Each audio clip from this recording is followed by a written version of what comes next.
My dear students, hope you are preparing well for research methodology and project report exam in OU. It's a 40 marks paper, my dear students. You should keep in mind only 2 units will be there. Here I am giving you most repeated questions and repeatedly asked questions, and even these questions are given in pre-final papers also in most of the colleges. Among those questions, my dear students, we find research design. Okay, we are expecting a long answer question in research design, my dear students. Other than this, these are the repeatedly asked questions like t-test. T-test is looking very important this time.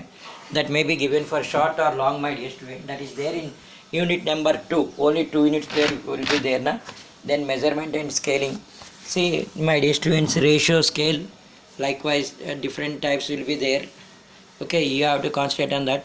And measurement and scaling is looking important this time, and steps involved in research process and research problem identification. My dear students, questions ఎలా ఉన్నా సరే మీకు concept అనేది అర్థం కావాలమ్మా.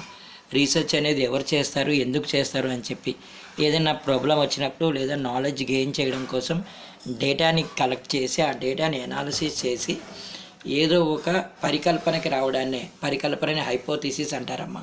అంటే ఒక కంక్లూజన్కి రావడాన్ని మనం హైపోథీసిస్ అంటాం అనమాట. ఈ హైపోథీసిస్ని మనం జనరలైజ్ చేయడం కంటే ముందు టెస్ట్ చేస్తారు. దాన్ని టెస్ట్ ఆఫ్ హైపోథీసిస్ అంటారంట.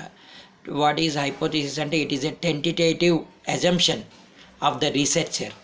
Because of this could happen అని చెప్పి, దీనివల్ల ఇది జరిగింది అని చెప్పి ఏదైతే ఒక కంక్లూజన్కి వస్తారో దాన్ని మనం ఒక హైపోథీసిస్గా చెప్పొచ్చు. ఉదాహరణకి వ్యాక్సిన్ వేయడం వల్ల మనం కోవిడ్ని కంట్రోల్ చేయగలుగుతామని.